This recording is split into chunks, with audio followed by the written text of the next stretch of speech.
Hello! It's the beginning of Easter week here in the UK as I'm filming this, and that's inspired this video. It's also made me think in a roundabout way about a question that everyone asks me when I talk about travelling, and that is, where's the best place you've ever been? Now, I always split that into two answers really. There's the place I went back to, that is Los Angeles. Amazing, absolutely loved it, and we'll go back again in a heartbeat. The second place, the one that I consider to be the best place I've ever been, was the Holy Land, Jerusalem and Bethlehem, without a doubt.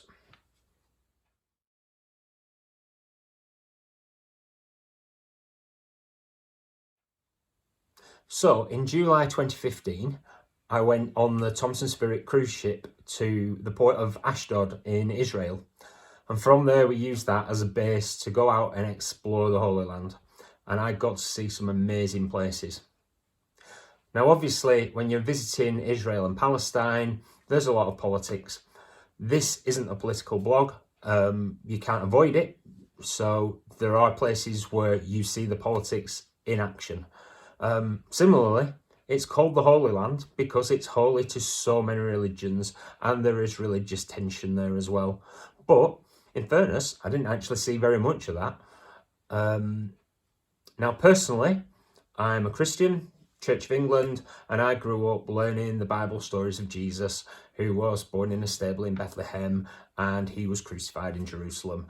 And you get to see all of that. It's amazing. The fact that you've read about these places and learned about them is just weird when you actually get there and see them in real life. But you're not going to miss the Dome on the Rock. You're not going to miss the Western Wall that is so important to Muslims and Jews. And whatever religion you are, Jerusalem is just worth visiting. So here's my story of a visit to the Holy Land. I hope you enjoy it.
That picture of me floating in the Dead Sea is probably one of the weirdest things I have ever done. It should be on everyone's bucket list. It's just crazy. When people tell you that everything floats in the Dead Sea, you don't really comprehend it until you get there and you can sit on top of the water with your arms and legs in the air and not sink to the bottom. If you try a local swimming pool, it's not going to work. So definitely recommend go to the Dead Sea. It's wonderful.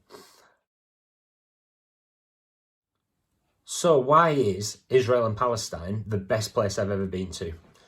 Well, just growing up with all those Bible stories and then getting to go to Bethlehem and touch that little silver star where Jesus was supposed to have been born in that stable, or going to the Mount of Olives and just being told you're on the Mount of Olives, looking at the Garden of Gethsemane and walking up the Via Dolorosa and going to the Church of the Holy Sepulchre and being able to put your hand in the hole where the cross was supposed to have stood. If you've got any sense of faith in Christian religion, certainly, it's just amazing and inspiring and awesome, all in one, to say that you've been there. I highly, highly recommend it. And even if you don't have any religion or a different religion, you'll still have heard all these stories. And actually, the stories around Jerusalem, seeing Herod's temple and the Western Wall and the Dome on the Rock, you can't miss just being inspired and awestruck by it. It's overused, but awesome is an exact word for the place. Going up the cable car in Masada to the top of the fortress and then seeing the views across the Dead Sea and the desert and knowing that people actually lived and died up there. Yeah, it's such an interesting story, and to actually be there feels like you're sort of revisiting that place where history happened. So yeah, Israel and Jerusalem go down on my list as the best place I've ever been to. Not necessarily a place that I need to go back to. I feel like I've seen a lot of it. I've certainly left things there. There's so much more that I haven't seen. But if I never went back, I'm satisfied with actually that one visit that I took away so much from. Absolutely wonderful. So if you're looking for somewhere inspiring, or you're on a cruise and it's going to Israel and you get the opportunity to go, I would grab it with both hands. As for me, I'm going to go and enjoy Easter. I've got my Easter eggs ready, so I'm going to stuff my face with chocolate and watch some inspiring travel videos. If you're planning to do the same, why not watch this one? And if you really enjoyed this content, please do subscribe, because that will really help my channel as well. So thanks very much for watching. Have a great Easter.